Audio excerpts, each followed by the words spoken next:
नमस्कार, आप देख रहे हैं प्राइम टीवी और मैं हूं आपके साथ अनन्या मिश्रा। वक्त हो गया है प्राइम डिबेट का।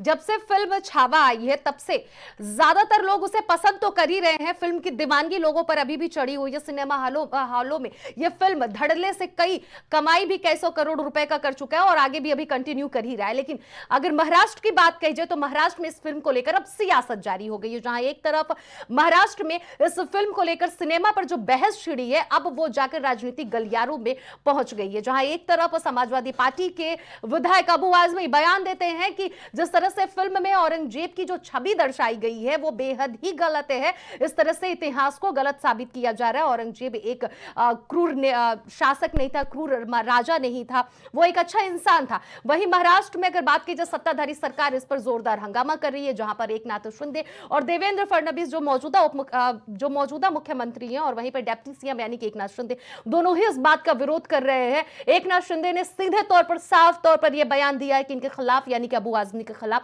देशद्रोह का नारा होना चाहिए और देशद्रोह के खिलाफ इनके एफआईआर भी दर्ज होनी चाहिए। साथ ही साथ अगर विधानसभा की बात की जाए तो महाराष्ट्र विधानसभा में भी यह मुद्दा उठा जिसको लेकर 3 से 4 बार विधानसभा को स्थगित भी आज करना पड़ा है। आपको बताते चले कि जहां एक तरफ एकनाथ शिंदे ने लगातार महाराज छत्रपति शिवाजी के नारे लगाए, दूसरी तरफ संभाजी महाराज के नारे लगाए, तो तीसरी तरफ अगर बात की जाए तो अबू आजमी को लेकर लगातार वो देशद्रोह के नारे लगाते रहे। वहीं एक तरफ आप तस्वीरों के माध्यम से देख सकते हैं किस तरह से अबू आजमी के जो पोस्टर हैं उस पर लोग अपने पैरों से उसको कुचलते हुए नजर आ रहे हैं। तो ये तस्वीर साफ तौर पर जाहिर कर रहा है और ये प्रदर्शित कर रहा है कि अबू आजमी के खिलाफ महाराष्ट्र की जनता में आक्रोश भरा हुआ है। कहीं ना कहीं एक पक्ष अबू आजमी के साथ है तो दूसरा पक्ष महाराष्ट्र के सत्ताधारी सरकार की तरफ है। वहीं कुछ बयान भी इस पर सामने आए हैं। आरोप और प्रत्यारोप का सिलसिला हर एक सियासी गलियारों में चलता रहता है। फिर से छावा फिल्म को लेकर ये जो औरंगजेब को लेकर जो इतिहास दिखाए गए हैं और संभाजी को लेकर उस पर तो सियासत जारी ही है,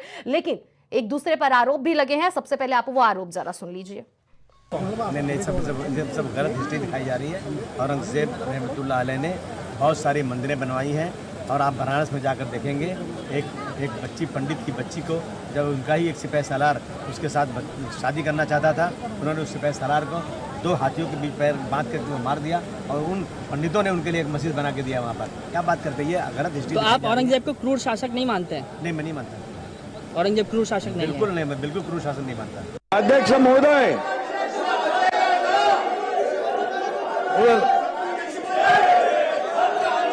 धर्मवीर छत्रपती धर्मवीर संभाजी महाराज की, छत्रपति शिवाजी महाराज की जय भवानी। आणि सर्वप्रथम धर्मरक्षक शिवाजी रक्षक छत्रपति संभाजी महाराजांच्या शौर्याला मी संधी मानाचा करतो।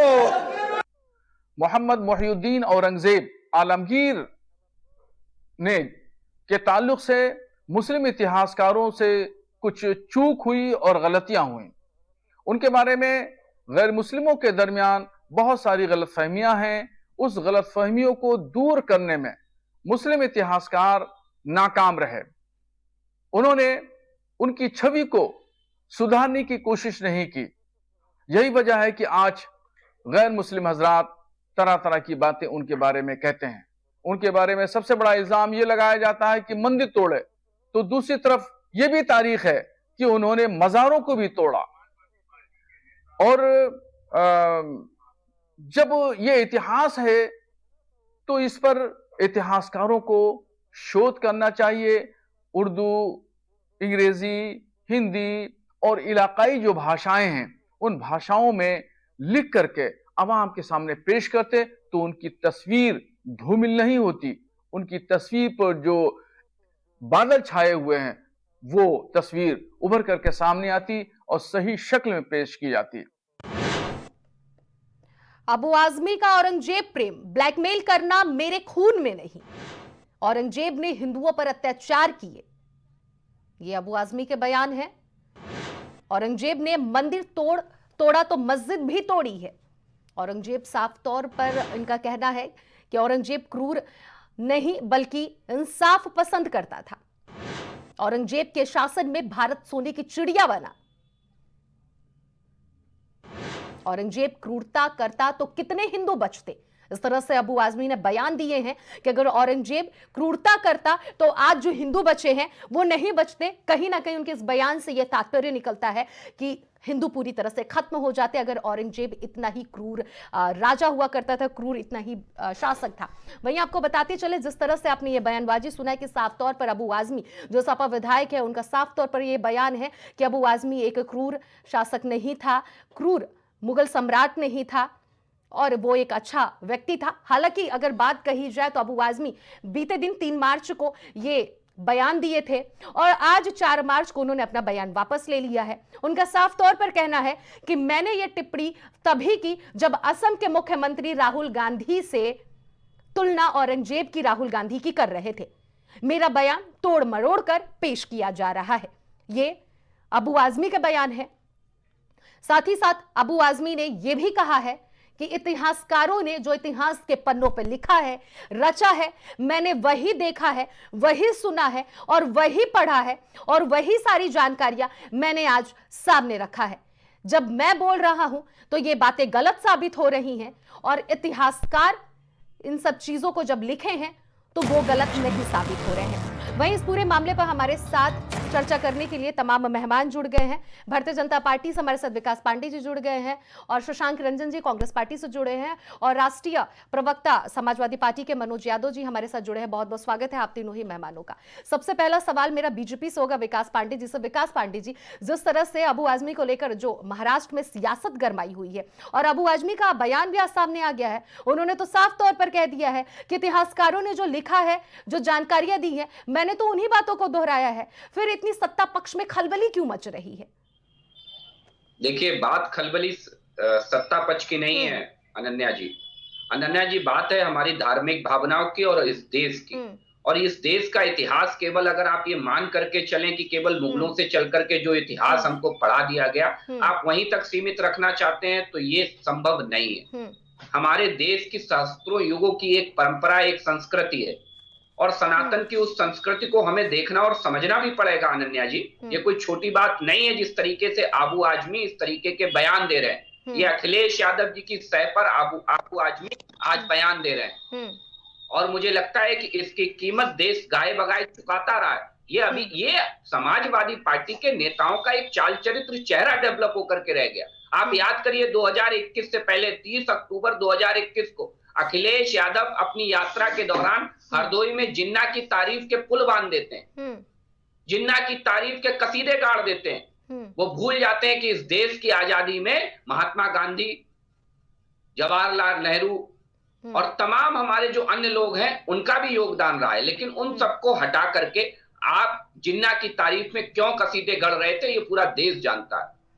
मुझे लगता है समाजवादी पार्टी के नेताओं ने ये एक ट्रेंड बना लिया है कि अपने वोट बैंक को खुश करना है। अभी रिसेंटली महाकुंभ का आयोजन हुआ है अनन्या जी, आपने देखा है, और पूरा का पूरा आयोजन विवादों की भेंट केवल और केवल अखिलेश यादव और उनकी पार्टी के नेताओं ने इसे चढ़ाने की कोशिश की। क्या कभी किसी और धार्मिक आयोजन पर इतने प्रश्न चिन्ह उठाने का काम करते हैं? क्या ये लोग करते हैं? नहीं करते हैं। ये इनकी मानसिकता है। आप याद करिए स्वामी प्रसाद मौर्य को। आज स्वामी प्रसाद मौर्य कहीं आपको दिखाई सुनाई देते पड़ते हो तो मुझे बताइए अनन्या जी। लेकिन जैसे ही समाजवादी पार्टी के छत्र छाया में आते हैं स्वामी प्रसाद मौर्य तो वो रामचरितमानस जैसे हमारे पवित्र धार्मिक ग्रंथ पर कुठाराघात करने का काम करते हैं। ये संगत का असर है कि अखिलेश यादव की पार्टी की संगत ही ऐसी है कि उस संगत में जाने के बाद तमाम तरीके के नेताओं की भाषा, उनका चरित्र बदल के रह जाता है।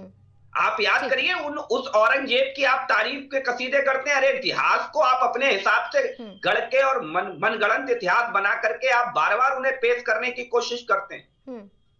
किसने लिखा इस इतिहास को, जरा याद करिए उन सारे चीजों को। ठीक है मनोज, लेकिन इतिहास जवाब ले लेते हैं। ठीक है, समाजवादी पार्टी से हमारे साथ जुड़े हुए मनोज जी, सवाल यहाँ पर यह भी बनता है कि अखिलेश यादव ने अभी तक, और बात कही जाए तो अबू आजमी के खिलाफ एक भी शब्द नहीं बोला है। आपकी पार्टी की तरफ से कोई भी बयान भी अभी तक सामने नहीं आया है। और सवाल यहाँ पर यह भी बनता है कि क्या अबू आजमी ने जो बयान दिया है वो कितना हद तक सही है? देखिए, अगर समाजवादी पार्टी के बयान की बात की जाएगी तो मैं आपकी डिबेट में आ गया हूँ और मैं सारी बातों का जवाब दूंगा। अगर हमारे विधायक ने कुछ गलत कहा है तो उस पर भी प्रतिक्रिया दूंगा, और जो सही है उस पर भी प्रतिक्रिया दूंगा, जी। और भाजपा को आईना दिखाऊंगा। लेकिन आईना दिखाने से पहले अनन्या जी, मैं भगवान राम की शपथ खाना चाहूंगा, क्योंकि मैं अब डिबेट में झुट्टों के सामने ऐसे डिबेट करना उचित नहीं समझता। मैं हाथ उठा के प्रभु श्री राम अयोध्या धाम की कसम खा रहा हूं कि इस डिबेट में जो कुछ कहूंगा सच कहूंगा, इतिहास के पन्नों के आधार पे कहूंगा और झूठ नहीं बोलूंगा। अगर झूठ बोलूं तो ईश्वर मेरे परिवार को और मुझको कष्ट दे, और मेरे सामने जो लोग झूठ बोले, अगर उनको भी अगर वो झूठ बोले तो ईश्वर उनको और उनके परिवार को भी कष्ट दे। अब मैं अपनी बात शुरू करता हूं। जी। अगर मैं औरंगजेब की बात करूंगा तो निश्चित तौर पे बहुत सारे डिबेट के मुद्दे हो सकते हैं। औरंगजेब में अच्छाइयां थी तो औरंगजेब में बुराइयां भी थी। औरंगजेब को महान सम्राट अगर कोई कहता होगा तो उसको कंडम करने वाले भी कई सारे लोग हैं। लेकिन ये बात तो सत्य है कि औरंगजेब ने मंदिर भी तोड़वाए थे और मस्जिद भी तोड़वाई थी। पौराणिक मंदिर बनारस में एक आधुनिक मुख्यमंत्री ने बहुत तोड़वाए हैं। नाम मालूम आपको? नहीं मालूम होगा, मैं बता दे रहा हूं। उनका नाम है Yogi Adityanath, chief minister of Uttar Pradesh. बहुत सारे पौराणिक मंदिर तोड़वा डाले। तो मेरे लिए तो वही औरंगजेब है जिनको कोई नहीं तोड़वा पाया। कौन सा कॉरिडोर बनवा रहे थे? उस बनारस की पूरी जो आध्यात्मिकता थी, जो उसका स्ट्रक्चर था, उस सबको खत्म कर दिया, तोड़ ताड़ के जमींदोज कर दिया। तो आधुनिक औरंगजेब तो मैंने देखा है, ऐतिहासिक मैंने नहीं देखा। अब मैं इतिहास के पन्नों को खंगालता हूं। जो मंदिर तोड़वाए वही तो क्रूर शासक। तो एक शासक हुआ करते थे जिनका नाम था पुष्प शुंग। लेकिन मनोज जी, वो तो साक्ष्यों के आधार पर तोड़वा रहे हैं। उनका तो साफ तौर पर ये बात है कि जहां पर शुरुआत में जो क्या बोलते हैं प्रूफ मिल रहे हैं और कई ऐसे जो चीजें मिल रही हैं जो साबित कर रही हैं कि यहाँ पर कलश है, तमाम ऐसी हिंदू धर्म से जुड़ी हुई ऐसी नक्काशी मिलती है जिसमें साफ तौर पर कहा जाता है कि हिंदू धर्म से जुड़ा हुआ है। यहाँ पर पहले हिंदू धर्म का मंदिर था, हिंदू धर्म के तमाम ऐसी चीजें थी, उसके बाद से उन सारी चीजों को तोड़वाया जा रहा है और वहां पे निर्माण किया जा रहा है। अरे अनन्या जी, आपने मेरा पूरा व्यवस्था को ही बदल दिया। अरे मैं ज्ञान वापी मस्जिद की बात नहीं कर रहा हूँ, मैं बनारस के पौराणिक तमाम सारे मंदिरों की बात कर रहा हूँ जिनको योगी सरकार ने तोड़वाया है। सभी जगहों की बात की ना मनोज जी, आपने सभी जगहों की बात कही। मुझे मैं महत्वपूर्ण बात करूंगा। अगर कोई शासक मंदिर मस्जिद तोड़ने से क्रूर होता है तो इस देश को लाइट ऑफ एशिया कहा गया। भगवान बुद्ध की जो विरासत है पूरी दुनिया में चमकी, उसको कहा गया कि लाइट ऑफ एशिया भारत से चली। और उस लाइट ऑफ एशिया के जनक थे भगवान बुद्ध। भगवान बुद्ध की आज भी मूर्तियां जमीन से निकल रही हैं। उसको किसने तोड़ा? एक राजा था पुष्प शुंग मुत्र, उसने तोड़ा। तो क्रूर तो वो भी रहा होगा। भाजपाई कब बताएंगे कि क्रूरता की बात को? बोलना पड़ेगा ना। और जो राजाओं ने मंदिर तोड़वाया है, जो राजाओं ने गलत किया है, वो सारे क्रूर है, वो सारे क्रूर हैं। तो क्रूरता की इस बात को ना मैं डिनाई कर सकता, ना बीजेपी डिनाई कर सकती है। लेकिन बीजेपी को राजनीति करनी है और बीजेपी को धर्म की चाशनी चाटना है। हम धर्म की चाशनी नहीं चाटेंगे। और हमारे नेता को, पार्टी को अगर बीजेपी बदनाम करेगी तो उसकी धज्जियां उड़ा दूंगा। खाओ कसम खा के कि बीजेपी जो कुछ कह रही है सत्य कह रही है। क्योंकि जिस तरीके की राजनीति भाजपा कर रही है, मैं आंकड़े पूछता हूं, धर्म की राजनीति करोगे? बताओ कुंभ में कितने लोग मरे? क्या जो शब्द योगी आदित्यनाथ 30 बता रहे हैं वो सही है या गलत है? विकास पांडे को बताना पड़ेगा। अगर नहीं बताया तो मैं इतना जानूंगा कि इस देश में आज भी बहुत सारे औरंगजेब हैं जो क्रूरता की राजनीति करते हैं। अगर औरंगजेब क्रूरता की निशानी था तो क्यों 68 नंबर की लाश देखी मर्चरी में, लेकिन मरने वालों की तादाद अनन्या मिश्रा जी 30 है। कैसे? How can possible? ये जादू कैसे हो सकता है? ये सिर्फ बीजेपी के शासन काल में हिंदू मर गए और आंकड़ा 30 ही रहा। औरंगजेब से बड़ी तकलीफ, जो पिक्चर बनी उस पे डायरेक्टर ने माफी मांगी है कि मैंने गलत तथ्यों के आधार पर पिक्चर बनाई है। क्या इस औकात है इस सरकार की कि उस डायरेक्टर को जेल भेजेगी? उसने क्यों माफी मांगी कि मैंने आंकड़े गलत बताए, जनता की भावनाओं में एक धर्म के खिलाफ गलत व्यवस्था बताई? माफी मांगेगी सरकार? उसको जेल भेजेगी ठीक है सरकार? विकास जी, समय जवाब करेगी लेती है। सरकार? ठीक है विकास जी, आप कुछ कहना चाहते थे, अपनी बातों को रखिए। बड़ा दर्द है और बड़े भगवान प्रभु श्री राम की कसम खा रहे थे, और दुखद है ये कि वो लोग प्रभु श्री राम की कसम खा रहे थे जिन्होंने बाबरी बचाने के लिए निहत्थे राम भक्तों पर गोलियां चलवा दी। वो आज प्रभु श्री राम की बदलते दौर की दस्ती समझिए, वो समाजवादी पार्टी के लोग आज उन्हीं प्रभु श्री राम की कसम खा रहे हैं। ये बदलाव है इस देश में और इस प्रदेश में जो महसूस करना पड़ेगा और सबको करना पड़ेगा। अब मैं बताता हूँ, आधुनिक बाबर भी देखे, आधुनिक बाबर भी देखे इसी उत्तर प्रदेश ने, जब बाबरी को बचाने के लिए सीना ठोक के कहते थे कि हमें अगर दोबारा राम भक्तों पर गोलियां चलवानी पड़ी तो हम दोबारा चलवाएंगे। याद कर लीजिए एटा की उस रैली में श्रद्धेय समाजवादी पार्टी के एक बड़े नेता का बयान, पूरा देश जानता है, पूरा प्रदेश आपका चाल चरित्र जानता है। जरा औरंगजेब के बारे में पता करिए, जजिया कर लगाने वाला कौन था और जजिया कर क्यों लगाया था औरंगजेब ने, जरा ये भी पूछिए। क्यों जजिया कर और धर्मों पर क्यों नहीं लगाया गया? क्यों नहीं लगाया गया? क्यों औरंगजेब के शासन में 1969 में केवल हिंदू मंदिर ही नहीं तोड़ने का आदेश हुआ अनन्या जी, हिंदू मंदिरों के साथ साथ हिंदू स्कूलों को भी तोड़ने का आदेश हुआ। क्यों हुआ भाई? मदरसे नहीं तोड़े जाएंगे? क्यों नहीं तोड़े जाएंगे? जरा पूछ लीजिए इनसे। उन औरंगजेब से इन्हें असल में इन्हें प्रेम है भाई, इनका डीएनए। मैं कहता हूं कई बार कि जब डीएनए टेस्ट के अखिलेश यादव बचाने की मांग करते हैं उस अयोध्या की बेटी के खिलाफ अपने वोट बैंक के अपराधी को बचाने के लिए, तब डीएनए टेस्ट मुझे लगता है कि ऐसे लोगों का भी होना चाहिए। तो थोते तो राम राम जपते हैं लेकिन मुख में राम और बगल में छुरी वाली कहावत चरितार्थ करते हैं। आज राम आपके पास, हाँ। आज राम इनको याद आते हैं अनन्या जी, लेकिन राम इन्हें तब याद नहीं आए जब ये सत्ता में बैठ करके गोलियां चलवा रहे थे, सत्ता में बैठ करके तुष्टीकरण की राजनीति को बढ़ावा दे रहे थे, तब इन्हें राम याद नहीं आ रहे थे। ठीक है औरंगजेब, अरे भाई मैंने उदाहरण, ठीक है शशांक जी भी हमारे साथ जुड़े, उनका भी कर लेते हैं, फिर लौटूंगी विकास जी। मनोज जी, शशांक जी का बयान लेने के बाद मैं आपके पास लौटूंगी क्योंकि मनोज जी आप पे सवाल बहुत खड़े हो रहे हैं, जवाब आपको देने। शशांक जी, जिस तरह से अबू आजमी को लेकर जो ये बयान सामने आ रहे हैं, तमाम सियासत खड़ी हुई है, एक से बढ़कर एक बयान भी सामने आ रहे हैं, आपको क्या लगता है कि अबू आजमी ने जिस तरह से औरंगजेब का पक्ष लिया, औरंगजेब को एक अच्छा शासक बताया, अच्छा एक मुगल बताया, क्या लग रहा है कितने हद तक उनका बयान सही है?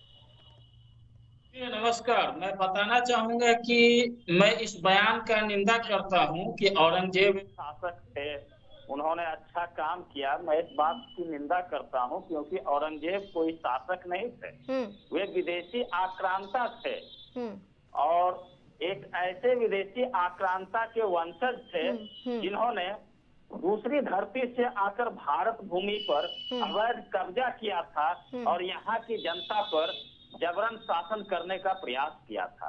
और जैसी कि बातें आ रही है, अभी अभी मैंने सुना कि अगर औरंगजेब क्रूर होते तो हिंदू बचते ही नहीं। तो मैं इस पर कहना चाहूंगा कि अगर औरंगजेब क्रूरता करते तो हिंदू बचे या ना बचे, मैं इसकी तो चर्चा नहीं करता हूं, लेकिन औरंगजेब नहीं बचते, मैं इस बात की गारंटी जरूर देता हूं कि अगर औरंगजेब ज्यादा क्रूरता दिखाते तो औरंगजेब ही नहीं बचते, हिंदुओं की अस्मिता पर कोई प्रभाव नहीं पड़ता।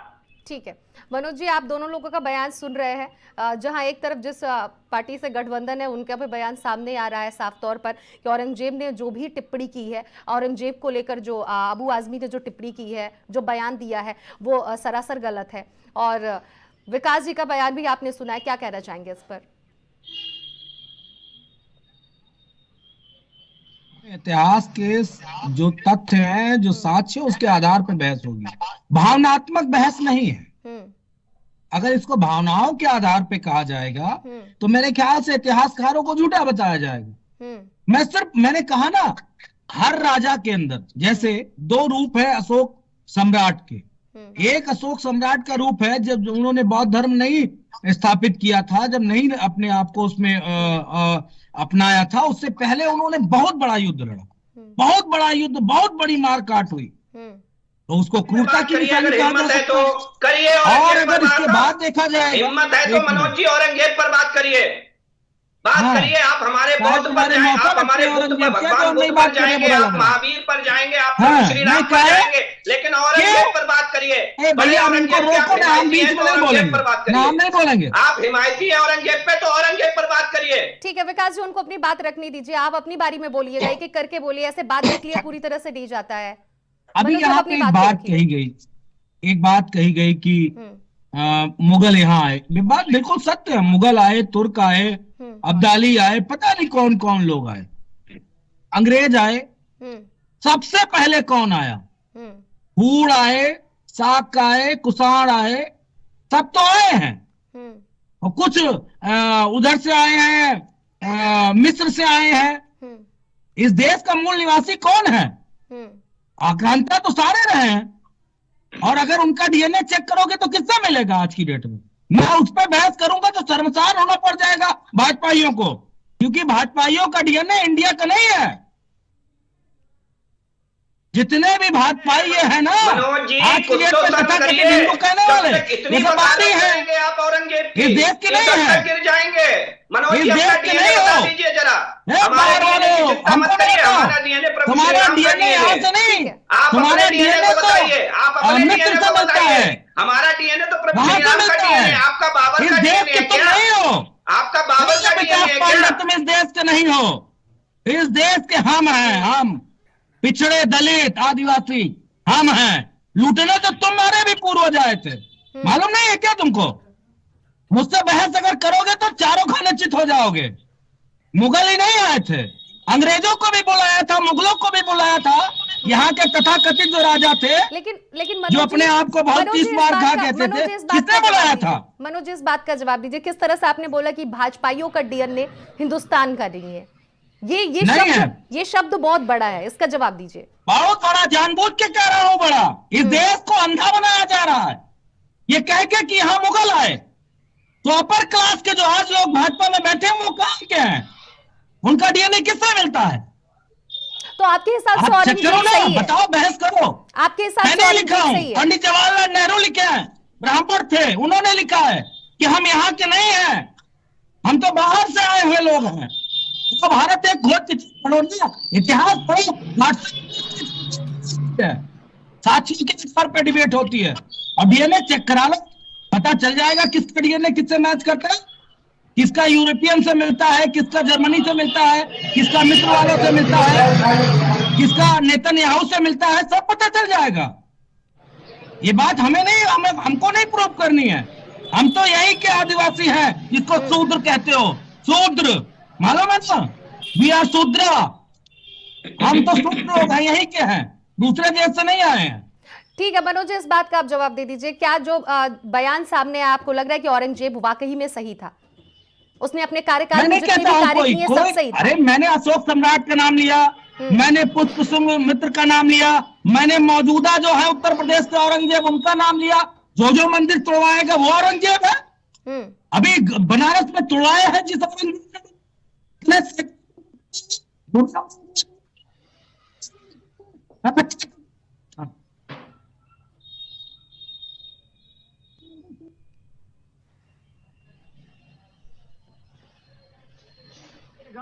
और लगातार कहेंगे, हमें तो कोई नहीं डर है। और मैं बार बार सवाल करता हूं कि आज मौजूदा जो औरंगजेब बैठे इस देश में, जो मंदिर मस्जिद की राजनीति कर रहे हैं, यही राजनीति अगर औरंगजेब करता था तो आज बैठे लोग भी यही राजनीति कर रहे हैं। तो आज के औरंगजेब ज्यादा खतरनाक है। जो इतिहास हो गए उनसे हमारा क्या लेना देना, क्या लेना देना, ठीक है, कौन सा हमारा लाभ? लेकिन आज के औरंगजेब बड़े खतरनाक है। वो मंदिर में मस्जिद ढूंढते हैं, मस्जिद में मंदिर ढूंढते हैं, और अपर क्लास लोअर क्लास ढूंढते हैं, भेदभाव ढूंढते हैं, छुआछूत ढूंढते हैं। तो निश्चित तौर पे उनसे डिबेट होगी। और मैं तो कह रहा हूँ, जिसको डीएनए मैच कराना होगा करा लेगा, जब आए जाएंगे बात कर लेंगे। ठीक है विकास जी, इसका जवाब दे दीजिए। मूल निवासियों से मिलता है और किसका बाहरियों से मिलता है। ठीक है मनोज जी, विकास जी इस बात का जवाब दे रहे हैं। मैं बताता हूँ, कुछ लोगों का डीएनए मुगलों से मिलता है, कुछ लोगों का डीएनए औरंगजेब बाबर से मिलता है। इसलिए उन्हें राम के डीएनए वालों से बड़ी चिढ़ है। इसलिए उन्हें पूर्वजों के, जिनके हमारे पूर्वज रहे, ऋषि पुलस्त हो, ऋषि अगस्त्य हो, उनके डीएनए से बड़ा चिढ़ होती है इन्हें, बड़ा चिढ़ होती है। चाहे ऋषि कश्यप हो हमारे, बड़ा इन्हें चिढ़ होती है उनके। इन्हें अभी पता ही नहीं है, जरा जानकारी करके आइए। जब इस देश और सनातन की बात होती है तो भगवान बुद्ध किसमें पैदा हुए, जरा पूछ करके आइए इनसे, किसमें पैदा हुए, जरा पूछिए जाकर के। नई जानकारी है, इस विषय को डिरेल करना इनका उद्देश्य है और अपनी एक भड़ास निकालना इनका उद्देश्य है।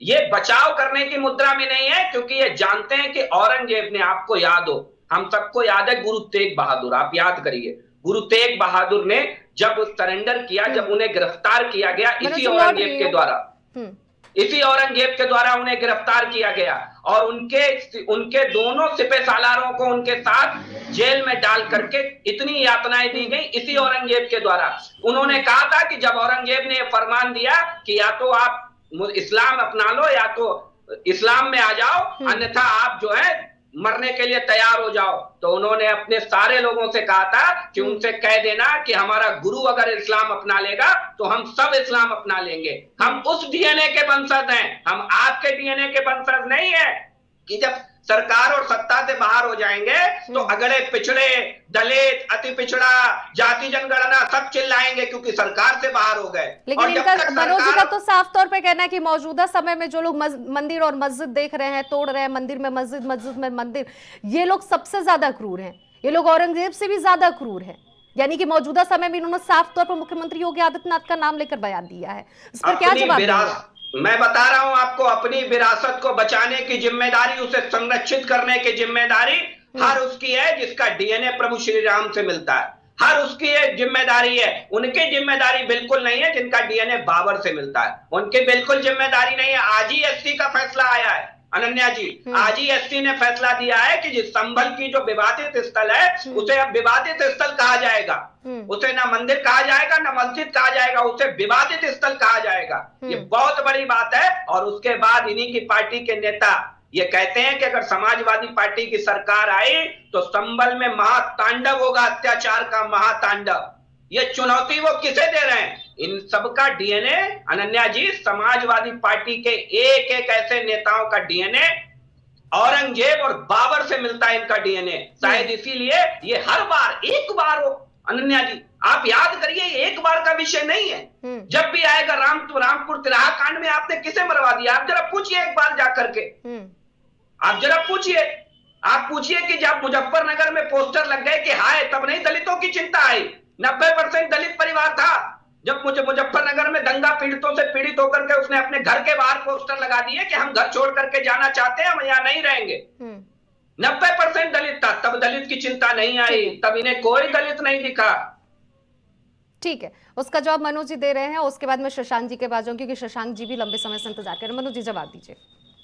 देखिए, मैंने बहुत स्पष्ट रूप से चैलेंज के रूप में कहा, डीएनए चेक करा लो जिसका जो हो। अगर समाजवादी पार्टी और खासकर यादवों पे टारगेट करने की कोशिश बीजेपी के लोग करेंगे तो बता दूं, हम भगवान कृष्ण के वंशज हैं। अगर मुझे गाली दोगे तो भगवान कृष्ण को गाली देने के समान होगा। कारण हम भगवान कृष्ण किसके अवतार थे? अभी तो आपका डीएनए ही नहीं था, अभी शक और मुगल था, अभी शक जाने कहां पहुंच गए थे, अब इतनी जल्दी भगवान कृष्ण के डीएनए पे आ गए। भगवान कृष्ण का डीएनए कभी ये नहीं कहता। विकास जी, आप अपनी बारी बोलिएगा, उनको अपनी बात रख लेंगे, फिर पूरा मौका मैं आपको दूंगी। ठीक है, मनोज जी अपनी बात रखिए। हाँ, कांग्रेस वैसे भी न्यूट्रल है, तुम ही जवाब दे देना। कांग्रेस तो आप ही के पक्ष की बात कर रहे हैं, इसलिए बहुत ज्यादा दिक्कत नहीं है, अभी जवाब दे देना। मैं एक बात कह रहा हूँ, मैं कृष्ण वंशज हूँ और कृष्ण, लेकिन कांग्रेस से तो गठबंधन मनोज जी आपकी है ना, आपकी पार्टी की गठबंधन है।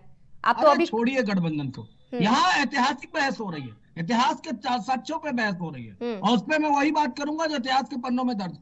हमें सपना थोड़ी नहीं आता कि हम सपने के आधार पे कह देंगे कल मेरे सपने में पता चला कोई आए और कहे कि भैया विकास पांडे तो साइबेरिया से आया हुआ है, तो थोड़ी नहीं कहूंगा। वो तो जो पैटर्न से आए उसी पैटर्न से मैं कहूंगा।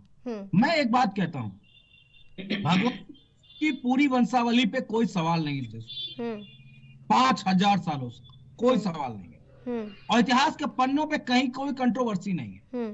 आज अगर सत्ता के लिए बीजेपी के लोग इतना नीचता पे गिर गए, और जबकि बात औरंगजेब जब था तो इस देश के अधिकांश भूभाग पे क्षत्रियों का शासन था, क्षत्रिय कौन है ये तो समझते ही होंगे, ये तो जानते ही होंगे। यादवों के पास कितने राजे महाराजे थे, दलितों के पास कितने रजवाड़े महाराजे थे। कौन किसने यहाँ औरंगजेब को बुलाया, उस राजा का नाम पता करो। कौन किसके साथ सेनापति था, उसका नाम पता करो। हम पे सवाल उठाओगे? अरे अगर हम श्राप दे देंगे भस्म हो जाओगे। हम ही आदि हम ही अंत है।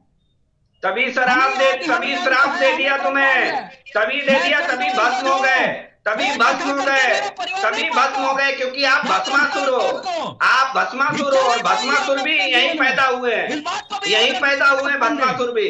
हम लोग कर्मयोगी रहे हैं, युद्ध लड़े हैं, और हम ही आदि हम ही अंत है, याद रखना। यादवों पे उंगली उठाओगे तब तो दे दिया था, तो मुट्ठी में चलो, अब नहीं पाओगे, इतना याद रखना। ठीक है, चरण भी धो दिए थे और 2 मुट्ठी खा के चावल दे भी दिया था। अब मत उम्मीद करना। और हमारे ही उस पे पले हुए लोगों हो, इस बात को भी ध्यान रखिएगा। हम पे उंगली उठाओगे तो 10 उंगलियां तुम पे उठेंगी। हमारा इतिहास शानदार है, हम दागदार लोग नहीं हैं, हम बाहर से नहीं आए इस देश में, हम इसी देश के हैं। हमारा जन्म, हमारा इतिहास, सब कुछ यही का है। हम किसी की आइडियोलॉजी को नहीं अडॉप्ट करते हैं, हमारी अपनी आइडियोलॉजी है, और वो आइडियोलॉजी इस देश की संस्कृति को, तो इस देश का कौन नहीं है मनोज जी, इस देश का कौन नहीं है? अरे हमें बताया कौन नहीं है, हमें मालूम है आनंद कौन नहीं है। धर्मवेद के पेट नहीं पालते हैं, कॉपी पेट नहीं पालते हैं धर्मवेद के, तो बेचते हैं। उनको धर्म में उतार चढ़ाव करना है, जो कथा कह के पैसा कमाते हो उनको धर्म में ऊपर नीचे करना है ना।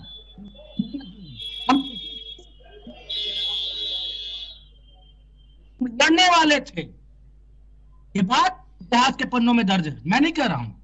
ठीक है विकास जी, इसका आप जवाब दीजिएगा, उसके पहले मैं शशांक जी के पास जाऊंगी। शशांक जी, साफ तौर पर समाजवादी पार्टी के जो प्रवक्ता हमारे साथ मनोज जी जुड़े, उन्होंने साफ तौर पर कह दिया कि गठबंधन से कोई मतलब ही नहीं है, आप भाजपा की तरफ से और भाजपा की तरफ से ही जवाब दे रहे हैं। अबू आजमी का बयान क्या भाजपा से आप जोड़कर देख रहे हैं कि आपका व्यक्तिगत ये बयान सामने आ रहा है जो आप यहाँ इस डिबेट में कह रहे हैं, लेकिन समाजवादी पार्टी के मनोज जी तो साफ तौर पर कह रहे हैं कि हमें उस गठबंधन से कोई मतलब नहीं है, इतिहास के मुद्दों पर बात हो रही है तो मैं उस पर चर्चा करूंगा। और जो कांग्रेस पार्टी है वो भाजपा की तरफ से बोल रही है।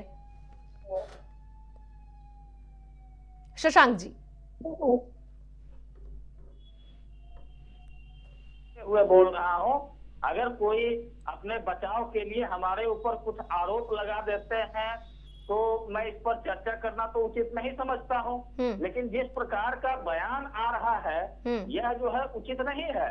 और यह सभी लोग जानते हैं कि देश में जो राजनीति होती है वह जनता की सेवा के लिए होता है, राजनीति का मूल मंत्र ही जनसेवा होता है। और औरंगजेब ने कभी जनसेवा का काम ही नहीं किया तो हम औरंगजेब का समर्थन कैसे कर सकते हैं। औरंगजेब जैसे आक्रांताओं के वंशजों के द्वारा जिस प्रकार से भारत की सत्ता को जबरन कब्जाया गया था, हम उसका समर्थन कैसे कर सकते हैं। कांग्रेस पार्टी ने देश की आजादी की लड़ाई लड़ी है, तो देश की आजादी की लड़ाई सिर्फ अंग्रेजों से नहीं थी बल्कि सभी विदेशी आक्रांताओं से थी, जिसमें अंग्रेज भी थे।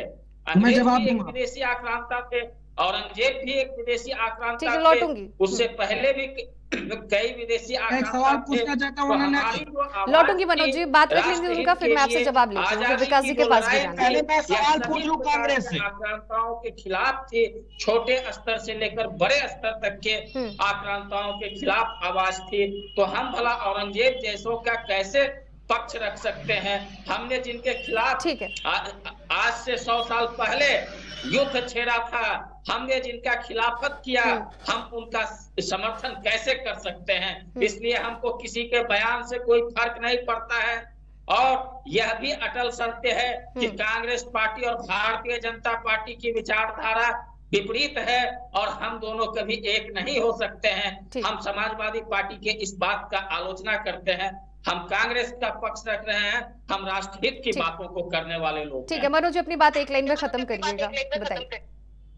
कि आजादी के बाद कांग्रेस की लगातार कई दशकों तक सत्ता रही, तो दिल्ली में हमारी सरकार तो थी नहीं। हमने Akbar road, Humayun road, Babur road, Aurangzeb road तो हमने रखा नहीं था। तो कौन से कांग्रेस के नेता प्रवक्ता कौन सा ज्ञान टीवी पे दे रहे हैं, ये मेरे समझ से परे में है। मैं इतिहास के साक्ष्यों पे और इतिहास के लिखे हुए चीजों पे मैं बतौलेबाजी करने के लिए डिबेट में नहीं बैठता। हमारी पार्टी ने नहीं रखा था। किसने रखा था? वो पार्टी का नाम कांग्रेस था। कांग्रेस पहले रोडों का नाम रखती है और आज बताती कि नहीं मैं ये मानता नहीं, मैं वो जानता नहीं। तो ये भैया दिव्य ज्ञान कांग्रेस को और बीजेपी दोनों को मुबारक हो। हमें बाबा साहब भीमराव अंबेडकर का संविधान मिला है जिससे पिछड़े दलित अल्पसंख्यक कम्युनिटी के लोगों को अधिकार मिला है, गरीब किसान मजदूर नौजवान को अधिकार मिला है, महिला और नौजवानों को उनका अधिकार मिला है। हम उसी अवधारणा पे चलते हैं। भाजपा को सत्ता चाहिए बतौलेबाजी करके, मुसलमान हिंदू करके, मंदिर मस्जिद करके, और कांग्रेस का तो अपना नया आइडियोलॉजी है।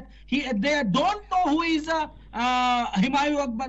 तो हमारे बाबा थोड़ी नहीं नाम रखे थे वहां की सड़कों का। ये तो आप तय करो ना, अपने नेता से पूछो क्यों नाम रखा था।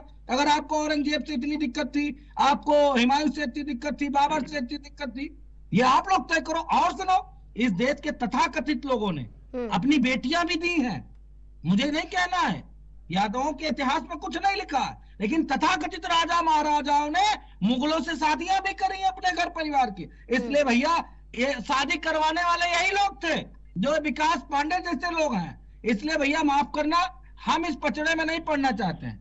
हमको बाबा साहब का संविधान चाहिए और इतिहास के पन्नों में हमको मालूम। और सुनिए मनोज जी, एक चीज क्लियर कर दीजिए, विकास पांडे जैसे लोग ही शादी करवाने वाले थे, इसके पीछे का थोड़ा सा विस्तार पूर्वक समझा दीजिए तो ज्यादा समझ में आएगा कि विकास पांडे जैसे लोग कौन थे। ब्राह्मण लेके चलता है अनन्या जी। यादव थोड़ी नहीं मंत्राचार करता है, यादव तो खेती करता है, गाय भैंस से रहता है। लेकिन जब शासन क्रूरता भरी रहेगी मनोज जी, तो जाहिर सी बात है कि उस क्रूरता भरे शासन में लोगों को झुक के उस शासन का आज्ञा का पालन करना पड़ेगा। आप एक जाति समुदाय को लेकर इस तरह से नहीं बात कर सकते हैं ना मनोज जी। तो फिर हमारे डीएनए पे जो सवाल उठाएगा उसकी मैं जड़ें खोद डालूंगा।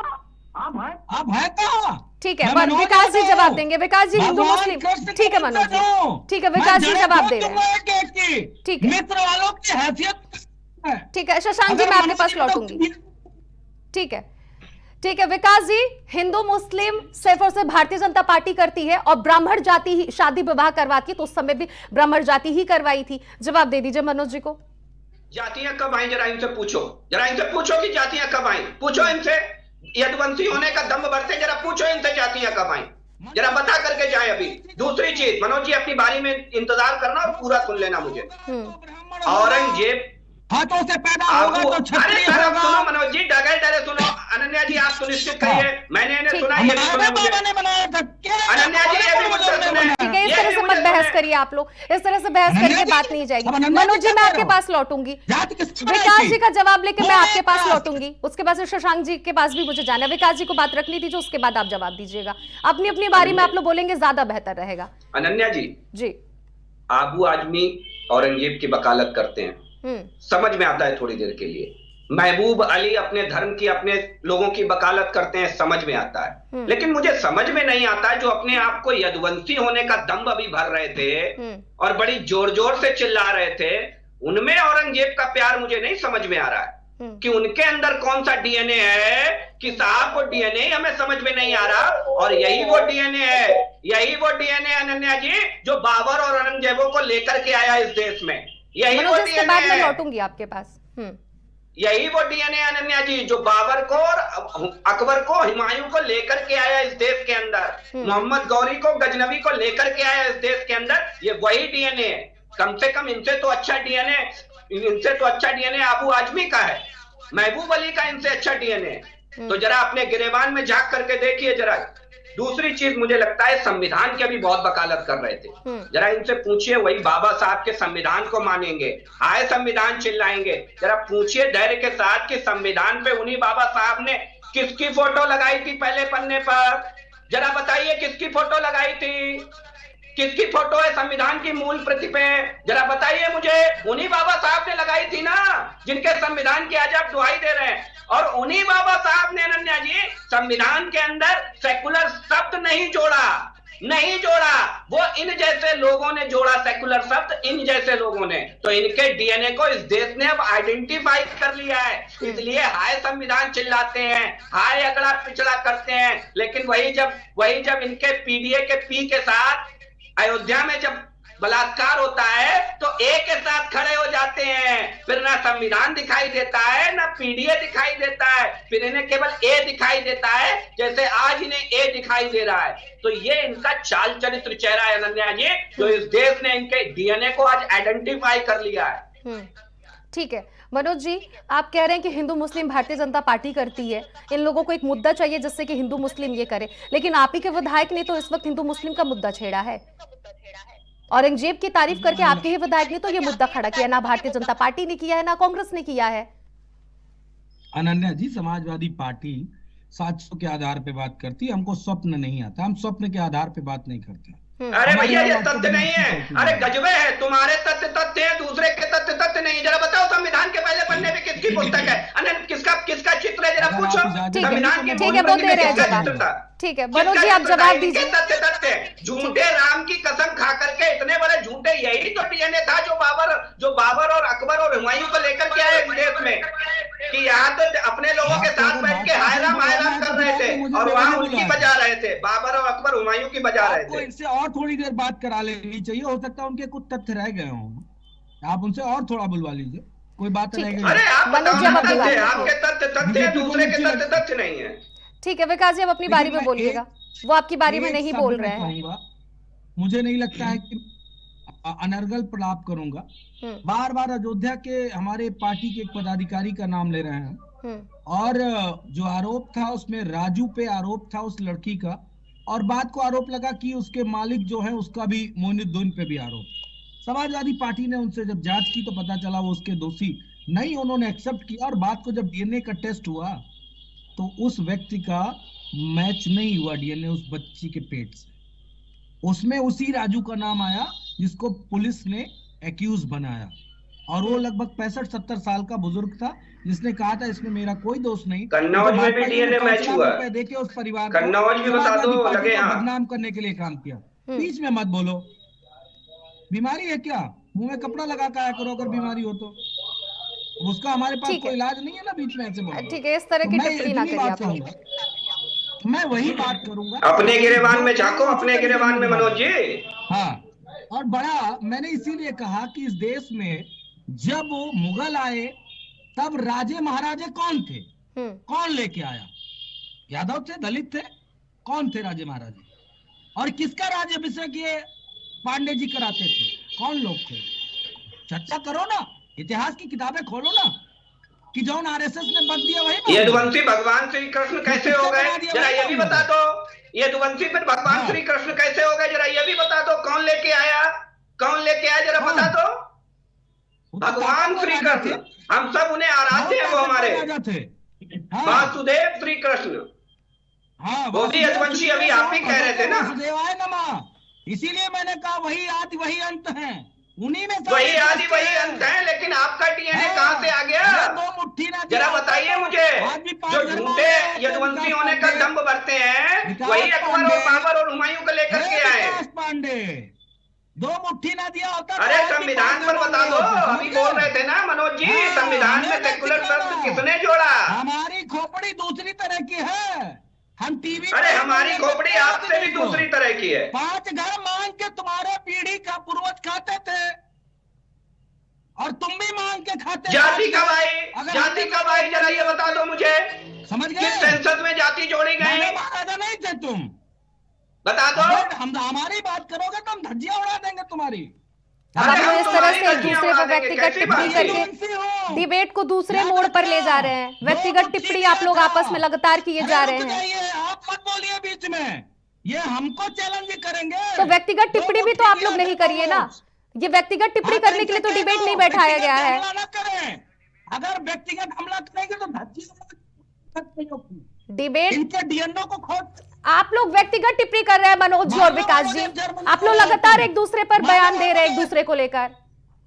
नेतन्याहू के वंशज रहे हो, इस बात का जवाब दीजिए मनोज जी। एक मिनट विकास जी, मनोज जी आप इस बात का जवाब दीजिए, जिसने अपने पिता को ताजमहल जो आगरा में जो शाहजहां का बनवाया हुआ था वहां पर कैद कर दिया सिर्फ और सिर्फ सत्ता पाने के लिए, किस तरह का वो बेहतर शासक था। जवाब दीजिए। आप लगातार इस बात को कह रहे हैं कि साक्ष्यों के हिसाब पे बात करें, इतिहास के पन्नों पे बात कर रहे हैं, हम भावनात्मक बातें नहीं करते हैं, फिर ये सारी भी बातें उठाइए ना कि एक पुत्र को अपने बेटे को सत्ता पाने के लिए मारना चाहिए। अब आप कलयुग से तुलना कर देंगे, अब आप बोलेंगे आज के जमाने में भी बेटे अपने पिता की कत्ल करते हैं। वही बात तो मैं कह रहा हूँ, आप सीधे आज के जमाने पे तुलना कर रहे हैं। बात औरंगजेब की हो रही है, आप वही की बातें करिए। जब आज के जमाने में बात आएगी तब आप तुलना करिएगा। जवाब दीजिए, क्या औरंगजेब ये जो काम किया था सही किया था? अपने भाइयों का कत्ल करवा दिया था सत्ता पाने के लिए। आप सुनिए, औरंगजेब को मैंने अच्छा कहा पूरी डिबेट में। तो आप तो लगातार ये बात कह रहे हैं ना कि हम साक्ष्यों के आधार पे बात करेंगे। जो क्रूर एक शासक था उसकी तारीफ कैसे कोई कर सकता है? सवाल यहाँ ये बन रहा है मनोज जी। सुनिए, पुष्पचंद्र मित्र को जानती है ना, कौन था? हिंदू था ना। बौद्धों को काहे काटा, बौद्धों के मठों को काहे गिराया, क्यों उनके मंदिरों को तोड़ा गया? वो तो पुष्पचंद्र मित्र तो मुगल नहीं था, वो किस परंपरा को मानने वाला था? इतिहास के पन्ने जाके देखिए ना।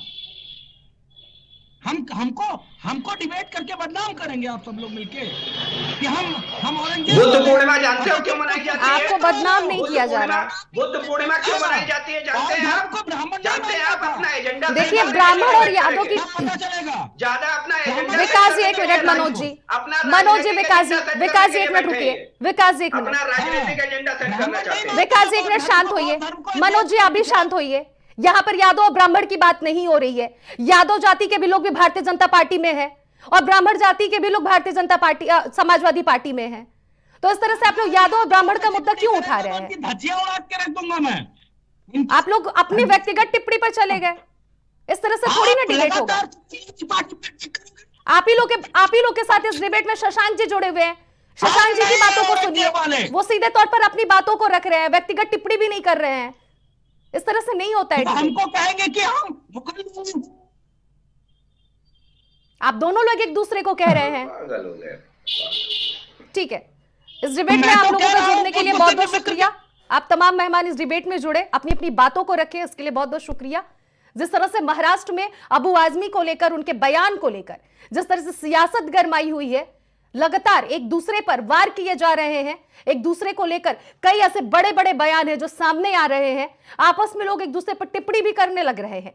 इस डिबेट में जिस तरह से आपने सुना कि समाजवादी पार्टी के प्रवक्ता ने साफ तौर पर कहा कि उत्तर प्रदेश के जो मुख्यमंत्री योगी आदित्यनाथ है वो इस समय के क्रूर नेता है। जिस समय मुगल शासक हुआ करता था, यानी कि औरंगजेब का जब जमाना था, जब उनका जब शासन चलता था, तो सिर्फ और सिर्फ वही एक क्रूर शासन नहीं चलाते थे, बल्कि इस वक्त भी मंदिर में मस्जिद, मस्जिद में मंदिर देखा जाता है। तो जो मस्जिद और मंदिर को तोड़वा रहा है वो इस समय का औरंगजेब है। तो इस तरह से व्यक्तिगत टिप्पणी भी पहुंच रही है और औरंगजेब को लेकर सियासत लगातार गरमा गई है। हालांकि अगर बात कही जाए तो अबू आजमी ने अपने बयान को वापस भी ले लिया है। अबू आजमी का साफ तौर पर कहना है कि अगर जिस तरह से विधानसभा कई बार स्थगित किया गया है और सिर्फ मेरे बयान, यानी कि अबू आजमी के बयान की वजह से सिर्फ और सिर्फ स्थगित किया गया है, तो महाराष्ट्र की जनता के हित के लिए और महाराष्ट्र की जनता को देखते हुए मैं अपना बयान वापस लेता हूं।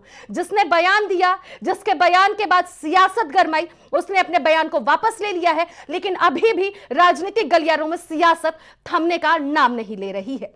प्राइम डिबेट में फिलहाल इतना ही। बाकी खबरों के लिए बने रहिए प्राइम टीवी के साथ।